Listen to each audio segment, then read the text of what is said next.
الحمدللہ رب العالمین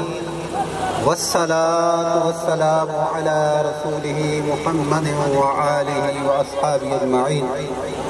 اما بعد فاعوذ باللہ من الشیطان الرجیم بسم اللہ الرحمن الرحیم قل بفضل اللہ وبرحمته فبذلك فليفرحوا خير مما يجمعون صدق الله مولانا العظيم إن الله وملائكته يصلون على النبي يا أيها الذين آمنوا صلوا عليه وسلموا تسليما اللهم صل على محمد وعلى آل محمد الصلاة والصلاة عليك يا رسول الله وعلى آلك وأصحابك يا حبيب الله فضل رب العلا اور کیا چاہیے فضل رب العلا اور کیا چاہیے فضل رب العلا اور کیا چاہیے مل گئے مصطفیٰ اور کیا چاہیے دامن مصطفیٰ جن کے ہاتھوں میں ہے دامن مصطفیٰ جن کے ہاتھوں میں ہے ان کو روز جزا اور کیا چاہیے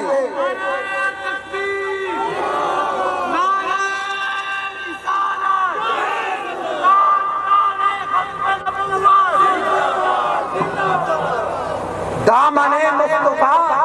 جن کے ہاتھوں میں ہے ان کو روز جزا اور کیا چاہیے برادران دیوتار جیسے ہی میلاد النبی عید میلاد النبی کا مہینہ شروع ہوتا ہے تو آپ کو طرح طرح کی باتیں سننے کو ملتی ہیں کہ میلاد صحابہ نے منایا تھا حضور نے منایا تھا فلاں نے منایا تھا فلاں نے منایا تھا طرح طرح کی باتیں سننے کو ملتی ہیں تو چلے ہیں اعلیٰ حضرت کے در پر چلتے ہیں اعلیٰ حضرت عظیم البرکت کو ماننے والوں اعلیٰ حضرت عظیم البرکت الشاہ امام احمد رضا خان بریلوی رحمت اللہ علیہ کے ماننے والوں میں ان کے در پر تمہیں لے چلتا ہوں ان کے دور میں ایک اشتہار چھاپا گیا اس پر بہت سارے سوال لکھے تھے سمجھ آ رہی ہے نا سوال لکھے تھے کہ میلاد منانا کہاں سے ہے انہوں نے سوال کرنے والوں نے لکھا تھا کہ جو بندہ ان سوالوں کے جواب دے گا ہم اس کو 100 روپیہ انعام دیں گے اعلیٰ حضرت نے جواب ارشاد بلکہ اعلیٰ حضرت کے سامنے وہ اشتہار پہنچانا تو آپ نے اس اشتہار کے جواب میں سوال لکھ ڈالے آپ نے فرمایا کہ تم کہتے ہو 100 روپیہ انعام دوں گا اعلیٰ حضرت امام احمد رضا خان بریلوی جو بندہ قیامت تک میرے ان سوالوں کے جواب دے گا اس کو امام احمد رضا خان 200 انعام دے گا تو امام احمد رضا خان بریلوی رحمت اللہ علیہ نے قرآن مجید سے جواب دیے فرمایا قل بفضل اللہ وبرحمتہ فبذلک فلیفرحوا هو خیر مما یجمعون اللہ تعالیٰ نے فرمایا کہ اللہ کا فضل اور رحمت اگر تمہیں مل جائے اگر اللہ کا فضل اور رحمت تمہیں مل جائے تو پھر اس پر خوشیاں منایا کرو اور ان خوشیوں پر جو تم خرچ کرو گے وہ اس سے بہتر ہوگا جو تم اکٹھا کر کے مال رکھتے ہو تو فرمایا اعلیٰ حضرت نے کہ تم یہ بتاؤ تم نے یہ ثابت کرنا ہے تم یہ بتاؤ کہ کیا آقا علیہ السلام اللہ کے فضل ہیں یا نہیں تم یہ بات ثابت کرو اعلیٰ حضرت نے فرمایا حضور صلی اللہ علیہ وسلم اللہ کا فضل نہیں ہے اور تم یہ ثابت کرو کہ حضور صلی اللہ علیہ وسلم اللہ کی رحمت نہیں ہے میں اعلیٰ حضرت تمہیں 200 انعام دوں میں اعلیٰ حضرت تمہیں 200 انعام دوں گا تو برادران ذوالوقار اسی طرح یہ میلاد ہر زمانے میں منایا گیا یہ میلاد حضرت امام جوزی فرماتے ہیں، آگے چلتے ہیں، امام جوزی فرماتے ہیں آج کے دور سے 400-500 سال پہلے والے جتنے بھی لوگ تھے ان کو سب مانتے ہیں۔ تو امام جوزی لکھتے ہیں کہ ہمارے زمانہ میں انہوں نے میلاد نبی پر 2 کتابیں لکھی، اور وہ لکھتے ہیں کہ ہمارے زمانہ میں،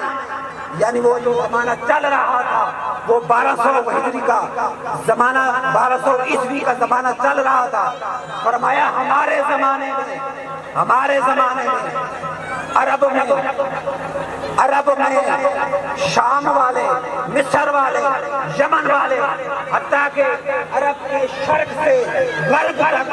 سبھی عظیم کا میلاد مناتے ہیں اور اس پر کھانے پکا کر بانٹے جاتے ہیں، خوشیاں مناتے ہیں۔ فرماتے ہیں یہ بہت اچھا عمل ہے، اور جو ایسا عمل کرتا ہے یقیناً اللہ عز و جل اس عمل کے بدلے میں جو اس پر خرچ کرے گا، جو اس پر مال خرچ کرے گا، اس مال کے بدلے میں اللہ عز و جل 1 روپے کے بدلے میں اسے 10 نیکیاں عطا فرمائے گا، اور اللہ تعالیٰ کہ حبیب صلی اللہ علیہ وسلم اس کی شفاعت بھی فرمائے گا۔ محمد مصطفیٰ والی غم کھاوان دی کیلوڑے، محمد مصطفیٰ والی غم کھاوان دی کیلوڑے، جنت ہوتی امت ہوتی گھبراوان دی کیلوڑے۔ آگے چل کے فرماتے ہیں کہ یہ میلاد نبی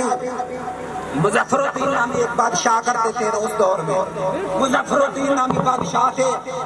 اور وہ یہ میلاد منایا کرتے تھے،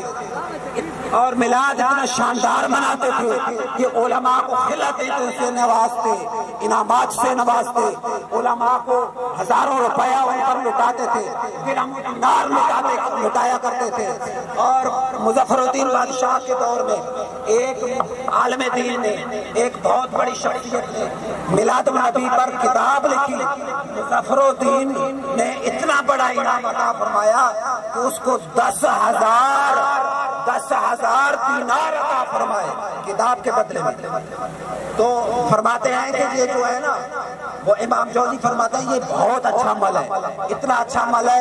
اس کے بدلے میں اس عمل سے مومن کو خوشی حاصل ہوتی ہے، اور جو میلاد کو نہیں مانتا اس کا دل جل جاتا ہے۔ نثار تیری چہل پہل پہ ہزاروں آتے ربیع الاول، نثار تیری چہل پہل پہ ہزاروں آتے ربیع الاول، سوائے ابلیس کے جہاں میں سبھی تو خوشیاں منا رہے ہیں۔